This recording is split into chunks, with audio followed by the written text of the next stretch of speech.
Hello guys, welcome back with another video of accountancy. अगर 99% का है जुनून तो नहीं जाना पड़ेगा कहीं दूर, क्योंकि आगे आपके पास सीरीज कोहिनूर।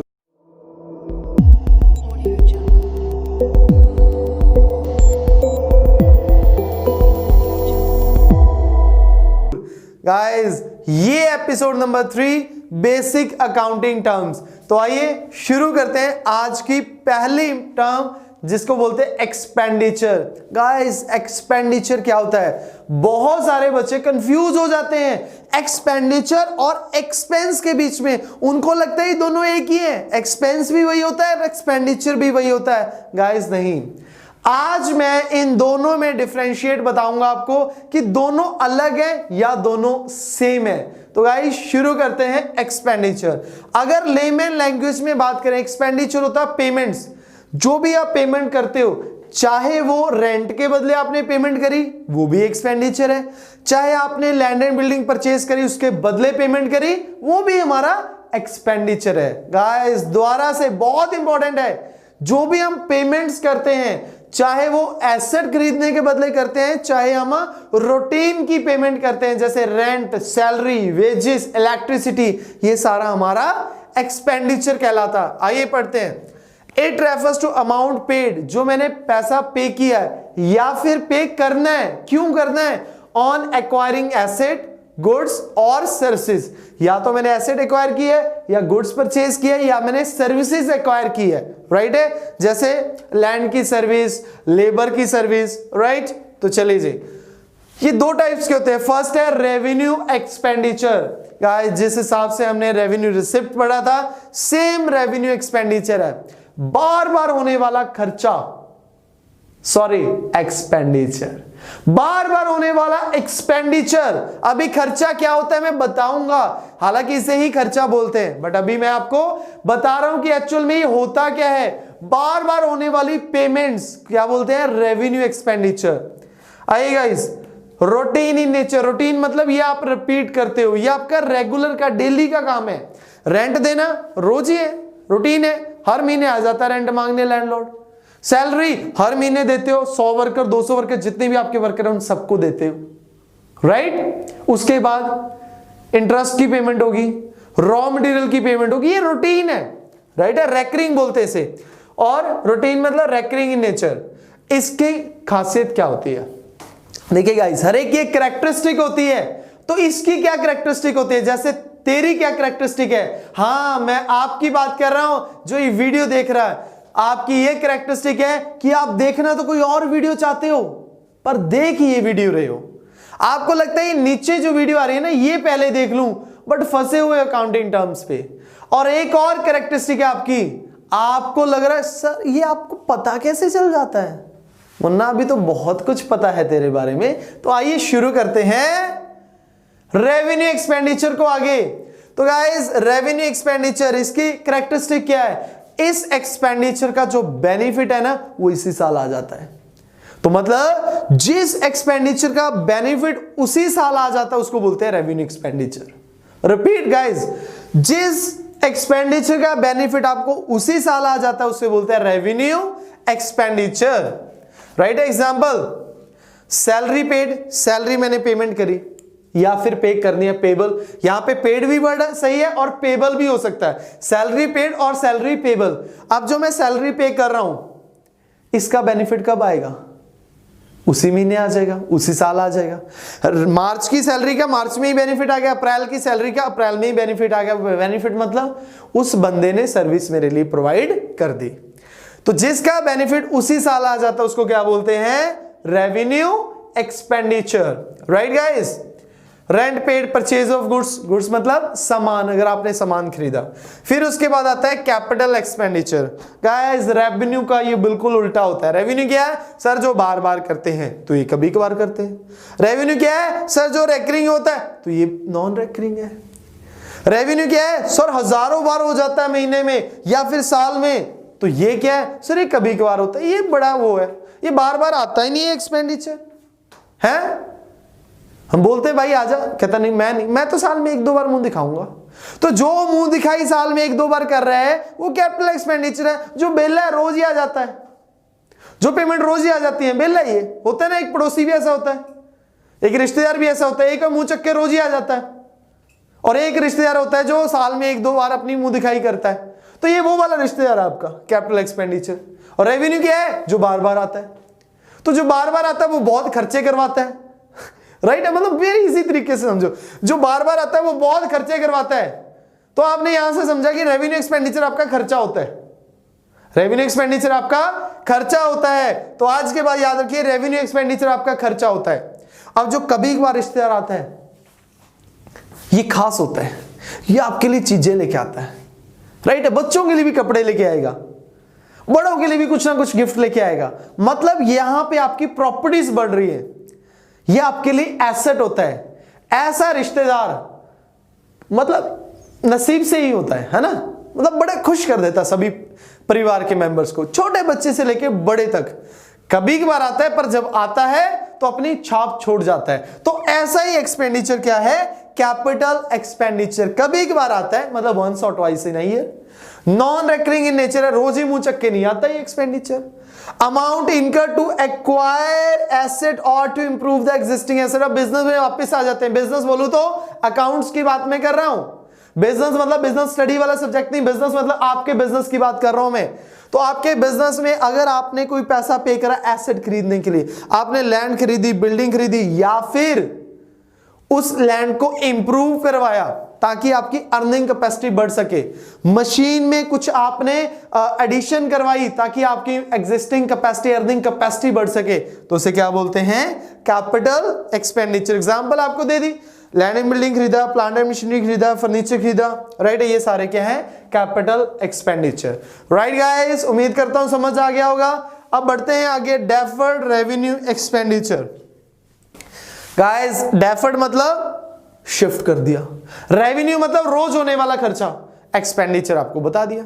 तो देखिए एक और चीज मैंने आपको वैसे बता दी, दोबारा से एक बार फिर से रिपीट कर रहा हूं। रेवेन्यू एक्सपेंडिचर खर्चा होता है, रेवेन्यू एक्सपेंडिचर आपका एक्सपेंस होता है, और कैपिटल एक्सपेंडिचर आपकी एसेट होती है। मतलब ये एसेट परचेज करते हो। कौन सी एसेट?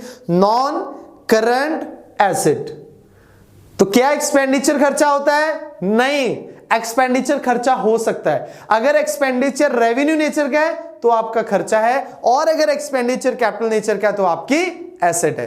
राइट गाइस, तो डेफर्ड रेवेन्यू एक्सपेंडिचर, सर ये तो आप पढ़ा चुके हो। कब? याद है क्या?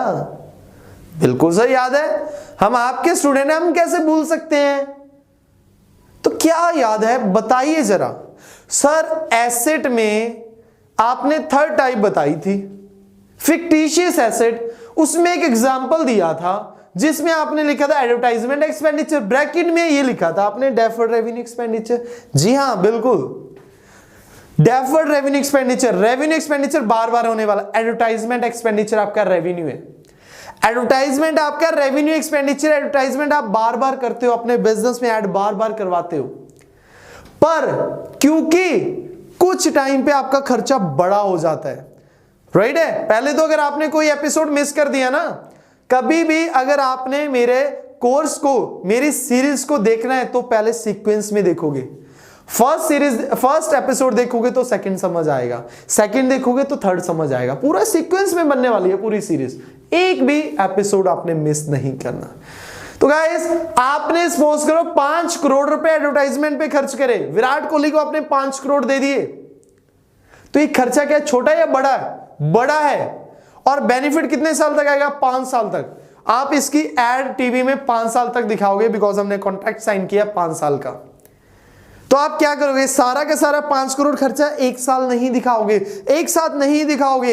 एक साथ दिखाओगे तो क्या हो जाएगा? लॉस हो जाएगा, आपको नुकसान होएगा, आपकी रेपुटेशन पे इफेक्ट पड़ेगा कि यार ये कैसा बिजनेस है, पहले साल ही नुकसान हो गया। तो नहीं, तो आप खर्चे को क्या कर देते हो? डेफर्ड कर देते हो, आगे पोस्टपोन कर देते हो, आगे शिफ्ट कर देते हो। तो 1 करोड़ आपने दिखा दिया इस साल खर्चा, बाकी 4 करोड़ क्या दिखाया? एसेट। कौन सी एसेट? डेफर्ड रेवेन्यू एक्सपेंडिचर, जिसको एसेट बोलते हैं फिक्टिशियस एसेट। राइट गाइस, तो ये था हमारा एक्सपेंडिचर। तो आइए गाइस बढ़ते हैं नेक्स्ट अकाउंटिंग टर्म, जो कि है एक्सपेंस। गाइस एक्सपेंस क्या होता है? अभी हमने पढ़ा रेवेन्यू एक्सपेंडिचर को ही क्या बोलते हैं? एक्सपेंस। तो मतलब जो रेवेन्यू कमाने के लिए आप जितना भी कॉस्ट इनकर करते हो, जितनी भी पेमेंट करते हो, वो क्या होता है? आपका एक्सपेंस होता है। आइए गाइस पढ़ते हैं।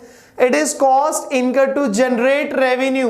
रेवेन्यू कमाने के लिए, रेवेन्यू क्या होता है जी? कमाई।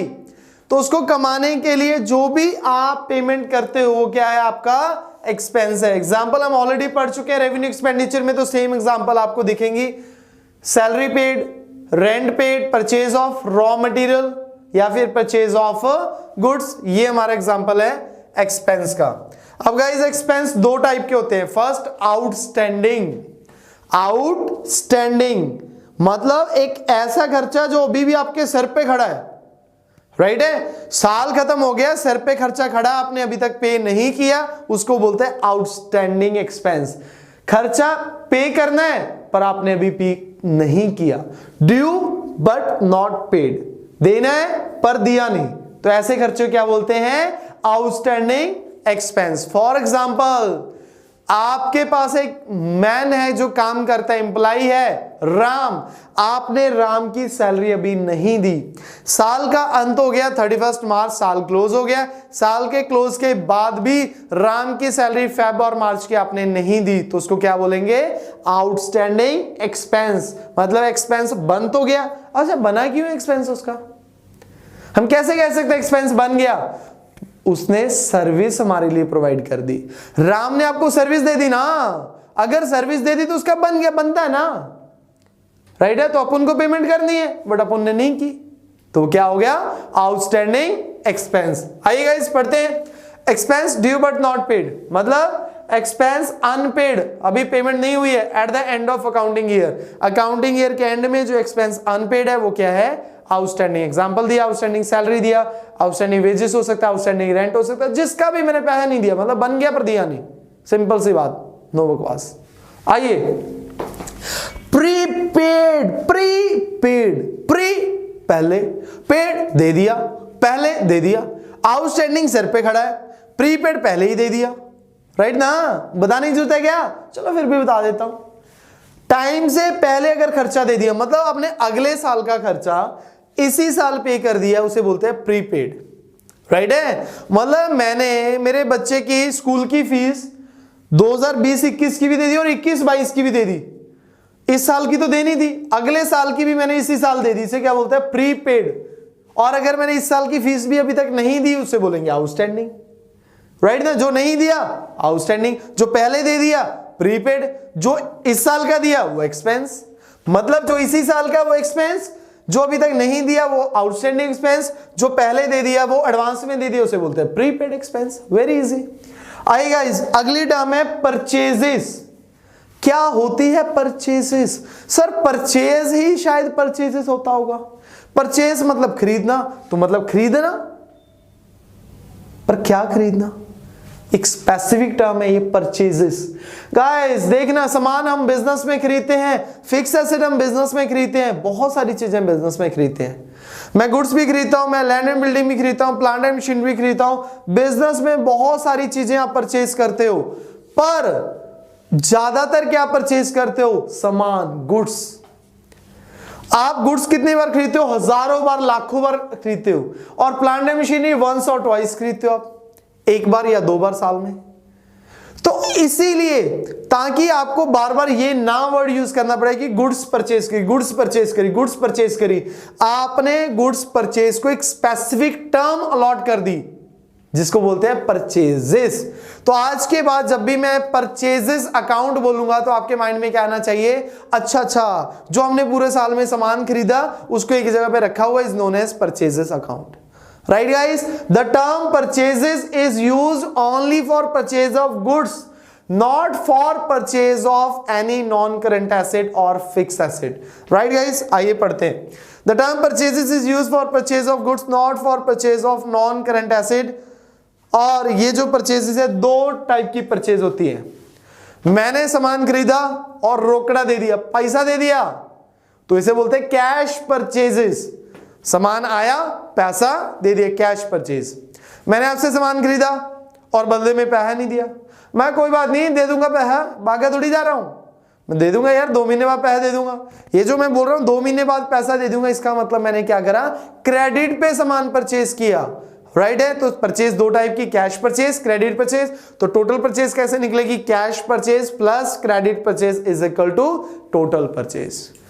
अब मैंने जो आपसे सामान खरीदा ना, आप बहुत बुरे हो, पता आपको, आपने मुझे कुछ सामान खराब दे दिया यार।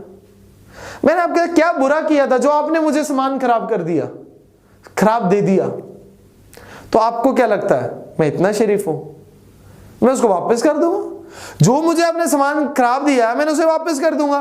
तो मतलब जो मैंने परचेज किया, 10 लाख का परचेज किया, मुझे नहीं पसंद आया 50,000 का, क्योंकि आपने खराब दे दिया, मैं 50,000 वापस कर दूंगा। तो नेट मैंने कितने खरीदा, 9,50,000।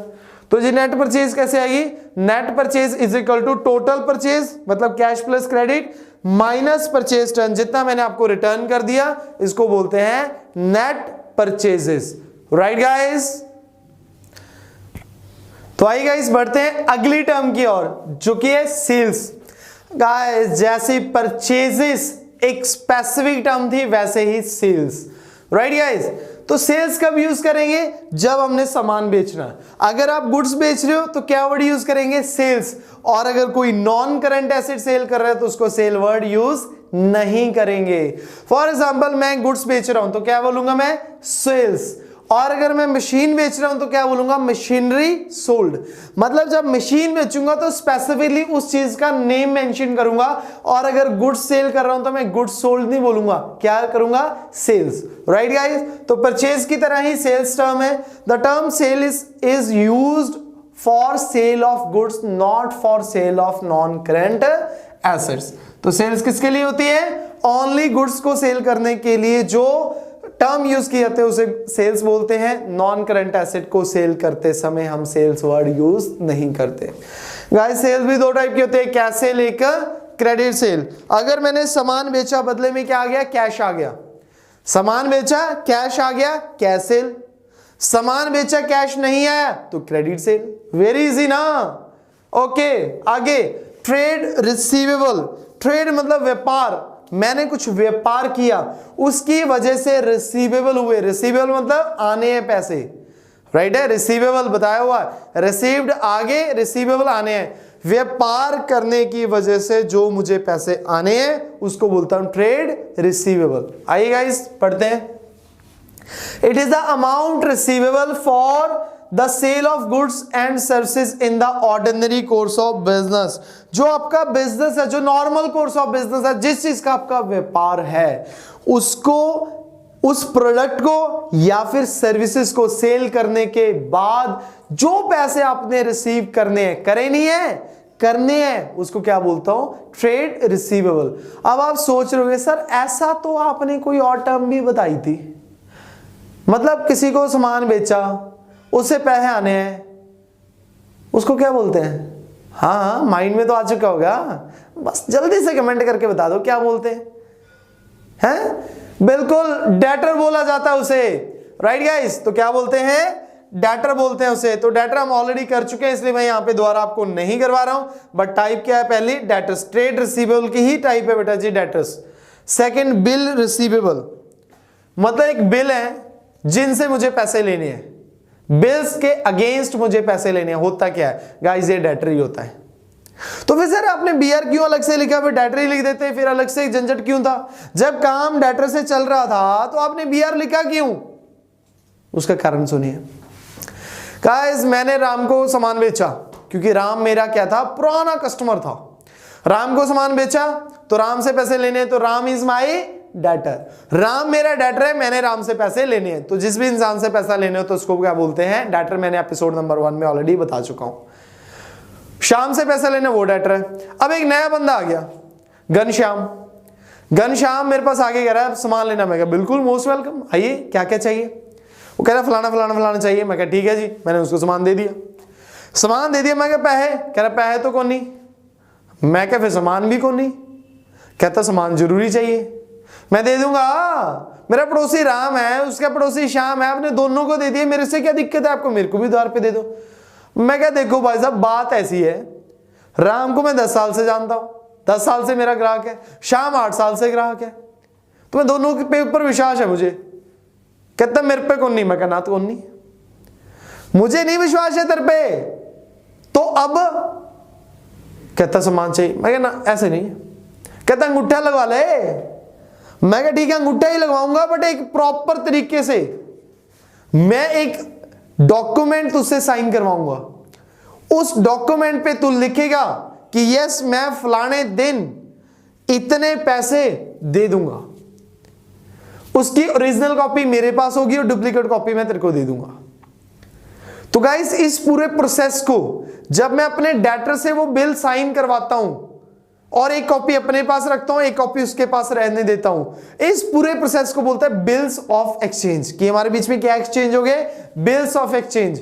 अब वो सेम बिल, मैंने उस बिल के पैसे लेने हैं तो मेरे लिए क्या होगा, वो बिल रिसीवेबल, मैंने उस बिल के पैसे लेने हैं। अब Ghanshyam is no more my debtor, अब वो मेरा डेटर नहीं है, क्योंकि मैंने तो उससे बिल साइन करा लिया, तो उस बिल के अगेंस्ट मुझे पैसे आने हैं तो बन गया बिल रिसीवेबल, मतलब है तो वही है। अगर नॉर्मली मैंने बंदे से पैसे लेने तो डेटर, अगर उससे मैं साइन करवा लूं बिल, उस बिल के अगेंस्ट पैसे आने हैं तो मेरे पास क्या आ जाएगा, बिल रिसीवेबल।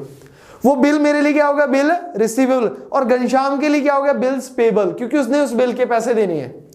राइट गाइस, समझ आ गया। ट्रेड रिसीवेबल के दो पार्ट्स हैं, debtor and bill receivable. Debtor मतलब पैसे लेने हैं बंदे से, और बीआर मतलब बंदे से आपने डॉक्यूमेंट साइन करवा लिया, अब उस डॉक्यूमेंट के अगेंस्ट पैसे लेने हैं, is known as bill receivable. Right guys,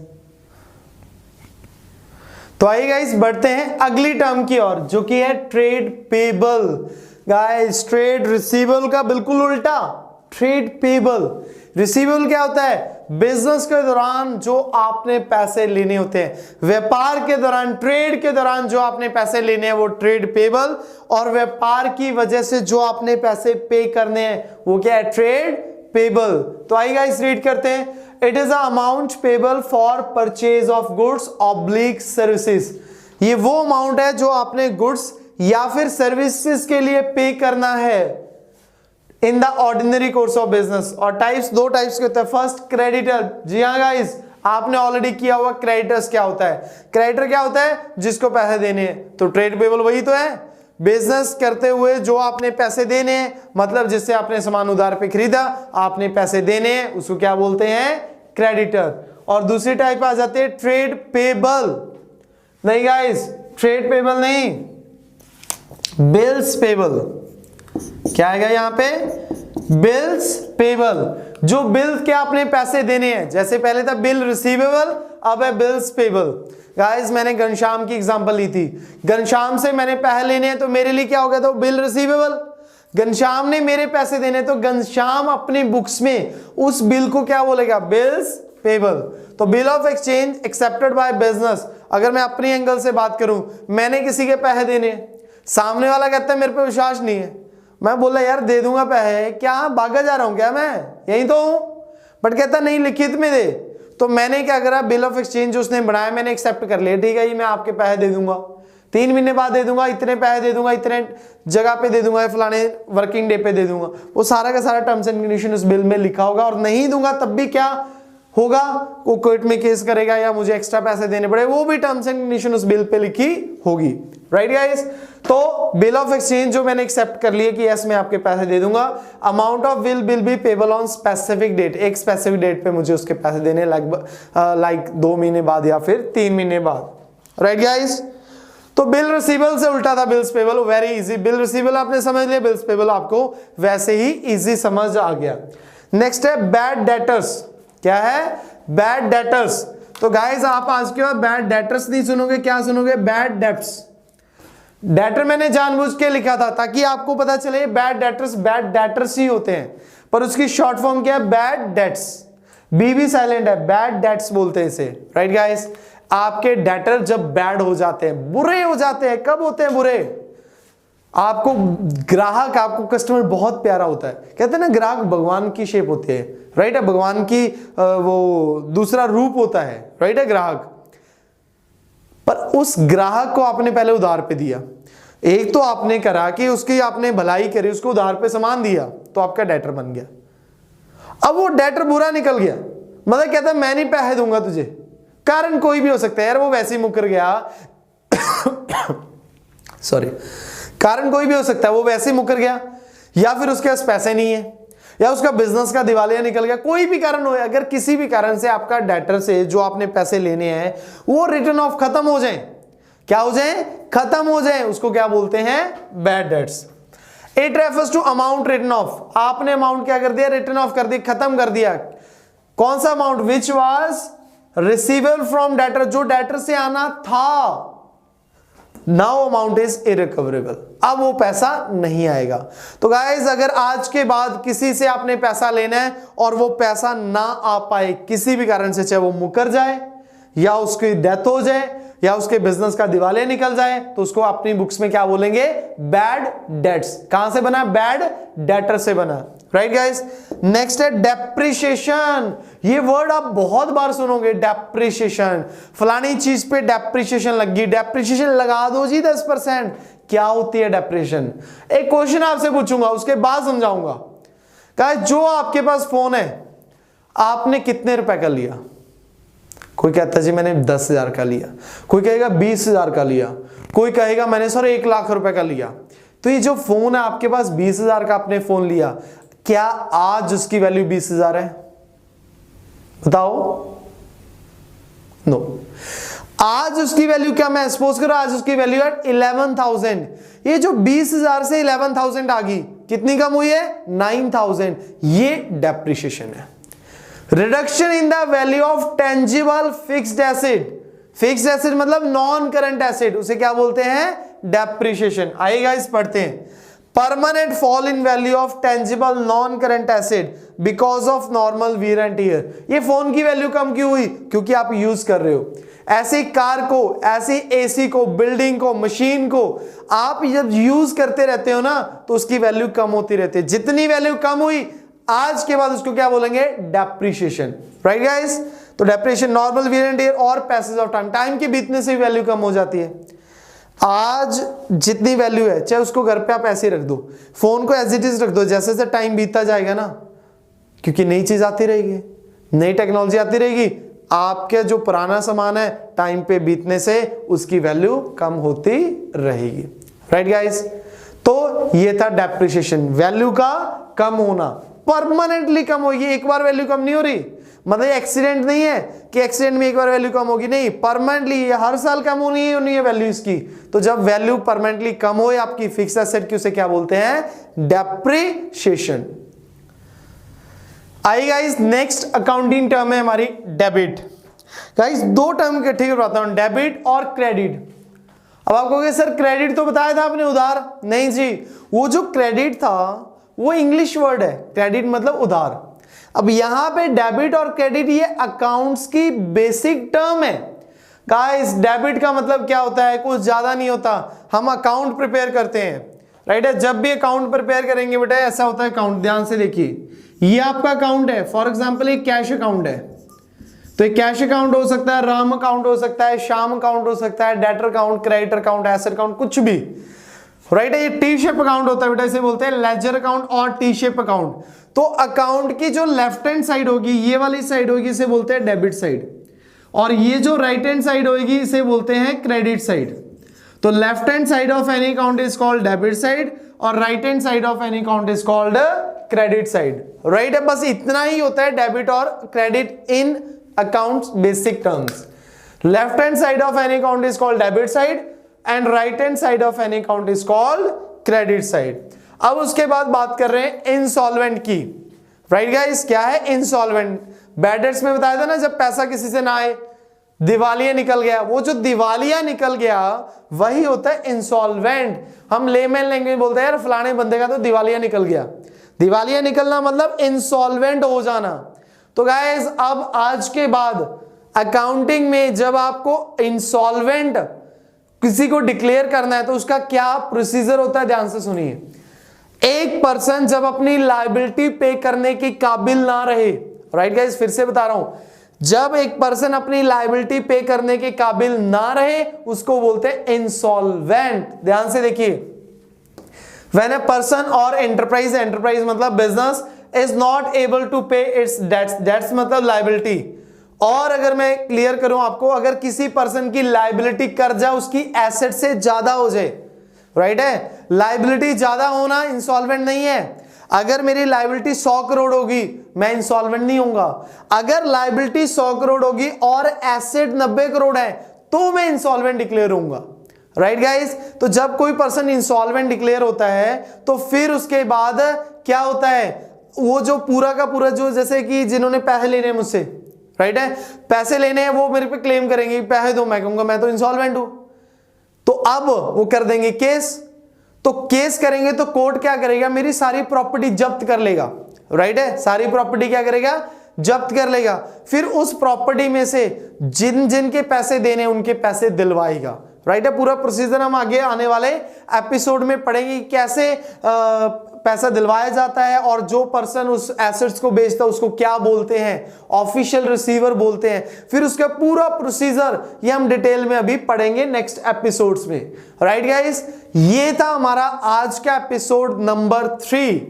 अगर आपको कोई भी डाउट है, कुछ भी आपका डाउट है, आप कमेंट करिए, मुझे वो डाउट आपका क्लियर करूंगा। और अगर अभी तक आपने मेरे साथ व्हाट्सएप ग्रुप में ज्वाइन नहीं हुए तो आप अपना नंबर ड्रॉप कीजिए कमेंट सेक्शन में, या फिर डिस्क्रिप्शन में मेरा नंबर दिया हुआ, वहां पे आप मुझे डायरेक्टली व्हाट्सएप कीजिए। आपको मैं ग्रुप में ऐड करूंगा जहां पर आप अपना छोटे से लेके बड़ा हर एक डाउट आप मेरे से डायरेक्टली ले सकते हो। आपका हर एक डाउट एंटरटेन किया जाएगा। गाइस, मिलते हैं कल एपिसोड नंबर 4 में। कल भी हमने बेसिक अकाउंटिंग टर्म्स करनी है और कल हमारा बेसिक अकाउंटिंग टर्म का लास्ट एपिसोड है। उसके बाद फिर गाइस करेंगे चैप्टर नंबर 1, देन आएंगे प्रैक्टिकल्स की तरफ, जिसका इंतजार आप कर रहे हो।